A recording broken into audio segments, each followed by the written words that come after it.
لا يزال الخير حيا کہ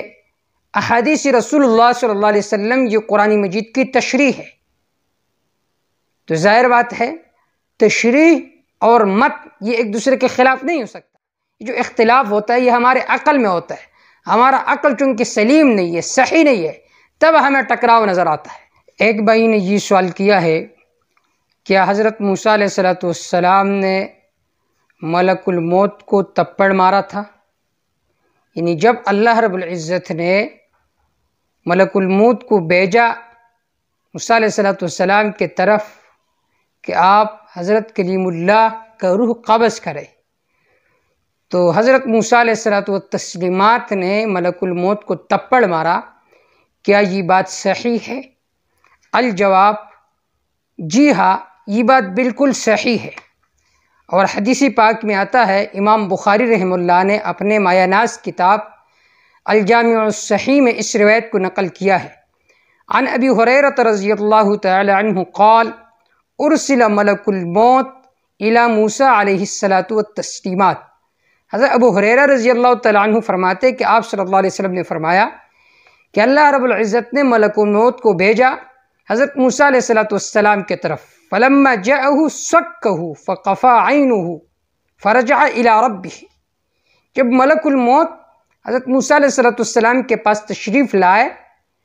تو سکه آپ نے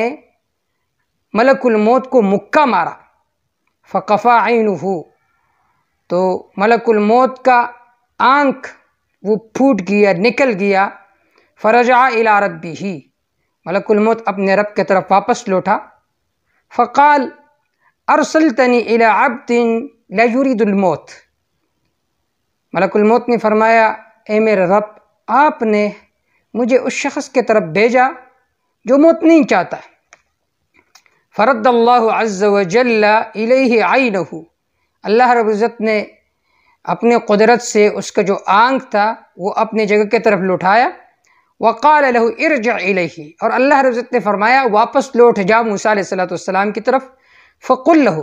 اور آپ موسی علیہ السلام سے یہ کہے، یضع یدہ علی متن ثور، کہ اپنے ہاتھ کو بیل کے پش پر رکھے، اپنے ہاتھ کو بیل کے پش پر رکھے، فلہ بکل ما غطت یدہ بکل شعرۃ سنہ، اس کے ہاتھ کے نیچے سے جتنے بال آئیں گے اللہ رب العزت ہر بال کے بدلے بکل شعرۃ سنہ 1 سال زندگی اس کو عطا فرمائیں گے۔ اب دیکھیے بیل کے اوپر کتنے بال ہوتے ہیں وہ تو گنتی میں نہیں آتے، تو ہزاروں سال اللہ رب العزت اس کو عمر عطا فرمائیں گے۔ جب وہ فرشتہ حضرت موسی علیہ السلام کے پاس چلا گیا تو فرشتے نے موسی علیہ السلام کے سامنے یہ بات ذکر کی، تو موسی علیہ السلام نے پھر فرمایا اے رب ثم ما، جب اللہ رب العزت مجھے اتنا عمر عطا فرمائیں گے تو اس کے بعد کیا ہوگا؟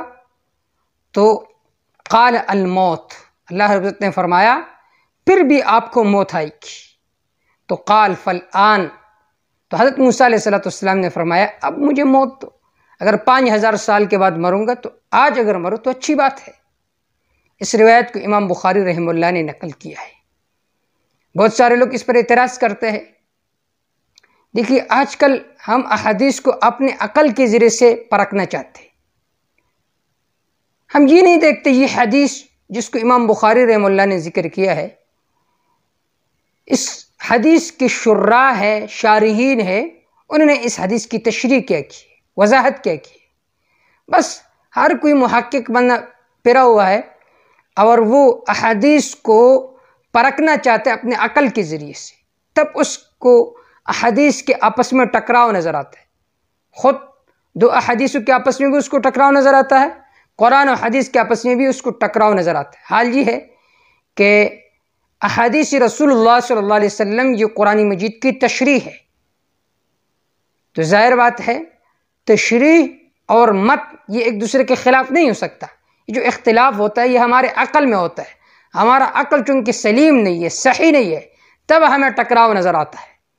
تو اب یہ حدیث صحیح حدیث ہے، لیکن جو شراح ہے احادیث کے انہوں نے اس حدیث کی مختلف توجیہات بیان کی ہے۔ بخاری شریف کے بہت سارے شروع ہے. ایک شرح جس کو ابن بطال یا ابن بطل نے لکھا ہے، وہ فرماتے ہیں کہ اصل میں فرشتہ اللہ رب العزت نے امتحان کے لیے بھیجا تھا، روح قبض کرنے کے لیے نہیں بھیجا تھا، اختبار کے لیے اللہ تعالیٰ نے بھیجا تھا. اور امام نووی رحمہ اللہ فرماتے ہیں کہ اس میں فرشتے کا امتحان مقصود تھا. کہ آپ جب اللہ کے محبوب کا روح قبض کرنا چاہتے ہیں تو پہلے آپ کو اجازت لینا چاہیے تھا.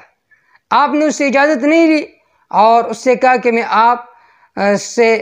روح قبض کرنا چاہتا ہوں، تو اس کا خیال تو یہ تھا کہ یہ مجھے مارنا چاہتا ہے، کیونکہ فرشتہ جو بھیجا جاتا ہے انسان کی طرف وہ تو انسانی شکل میں بھیجا جاتا ہے اور اس کو وہی طاقت دی جاتی ہے جو انسانوں کو دی جاتی ہے. تو اس وجہ سے موسی علیہ السلام نے اس کو تپھڑ مارا تو اس کا جو آنکھ تھا وہ نکل گیا. امام نووی رحمہ اللہ نے اس بات کی توجیہ یہ ذکر کی ہے. تو حاصل اور خلاصہ یہ ہے کہ اللہ رب العزت نے موسی علیہ السلام کی طرف فرشتہ بھیجا تھا، اور پھر آپ نے تپھڑ کیوں مارا؟ تو چونکہ اس کی انسانی شکل تھی، موسی علیہ السلام کو تو پتہ نہیں تھا کہ یہ فرشتہ ہے. اپنے دفاع کے غرض سے انہوں نے ملک الموت کو تپھڑ مارا تھا. تو اس حدیث کی طرف دیکھتے ہوئے یہ پیغام بھی ہمیں ملتا ہے کہ اگر کسی کو 100 سال زندگی مل جائے، 2 سال، 200 سال، 300 سال، 1000 سال، پھر بھی اس کو موت آئے گی، لیکن اس سے پہلے موت کی تیاری کرنی چاہیے. اللہ تعالیٰ عمل کرنے کی توفیق عطا فرمائے.